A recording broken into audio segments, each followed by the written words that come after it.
Welcome to Lopez Island Library Book Chat. This is Lou Prey, and I want to talk about some books that I find very enjoyable to read. I'm going to start with 4 or 5 today that I would highly recommend. Take that with a grain of salt. Everybody wants something different, and I've got a wide variety here. The first one I really enjoyed was called A Man Called Ove by Fredrik Backman. And this is a story about a curmudgeon who hides a terrible personal loss beneath his cranky, short-tempered persona. He encounters a new family that moves in next door with 2 kids and another child on the way, who sort of challenge him to take more of a role in their lives and in the world around him. He's recently widowed and is interested in kind of withdrawing from the world at this point. He's very much a rules fellow. He's always followed rules, believes that signs are meant to obey, and unfortunately he's gotten worse since his wife passed away, especially since she more or less takes the color out of his world. So he has plans, and unfortunately those plans include suicide, but this is an uplifting, sympathetic, and quirky story. Very funny about the ways in which life pulls you back in. And everyone from the new neighbors next door, the kids, and a mangy feline Ove calls Cat Annoyance contrive to push his demise from one day to the next. And as time passes, slowly these characters weave themselves into his life, offering him a chance at rebirth. It's a wonderful story, funny,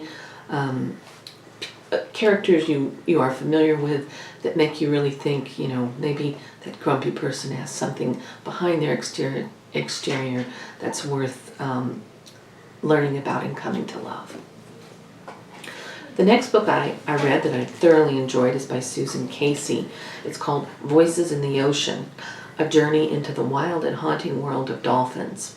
And if you're familiar with Susan Casey, she wrote The Wave, another nonfiction book about the ocean, and also The Devil's Teeth, about the Fallon Islands off the coast of San Francisco and the great whites that live there. This particular book is one of a number that have come out that talk about marine mammals and the reality of their captivity, their use in entertainment parks, and also how they're hunted still for meat.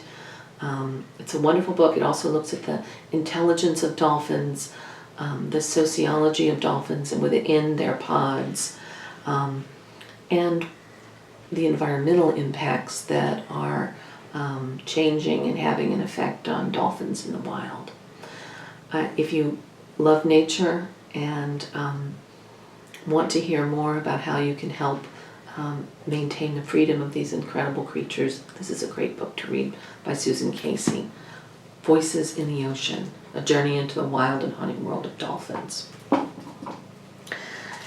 Totally changing tracks, we have The 15 Dogs, and this one came out last year.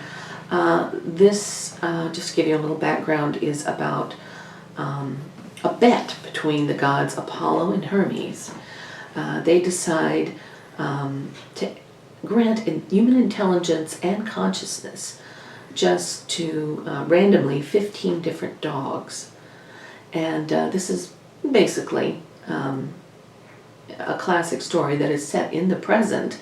The gods happen to be visiting a cafe in Canada, and they start talking about the fact that humans would just be better off without language. They'd be happier if they didn't have all those troublesome human intelligence issues to deal with.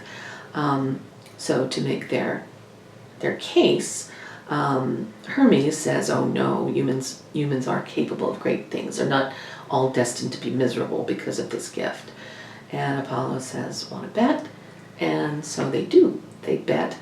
And the bet is that these 15 dogs that are granted intelligence, that one of them, at least one of them, will find happiness and fulfillment with this gift that they've given them.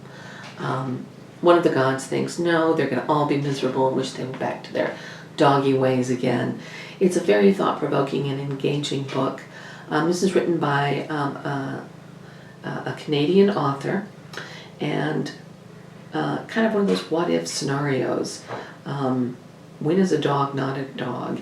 It goes into a lot of metaphysical questions, as well as, just the juxtaposition of human and canine conditions, and how friends can be friends beyond species. The next book is very much a ghost story, but unlike most ghost stories, it's very life-affirming and bittersweet. The author is Jo Baker. The book title is The Telling. Came out a few years ago, and if you're familiar with Jo Baker, she wrote Longbourn, which was a look at Pride and Prejudice, the family, but from the perspective of the downstairs, the help. And she did such a great job of describing that time period and the issues that someone who was taking care of the upper class would encounter when trying to pursue their own drives, such as the desire for a family, love, and a fulfilling life. This book takes on similar themes. It's a parallel narrative.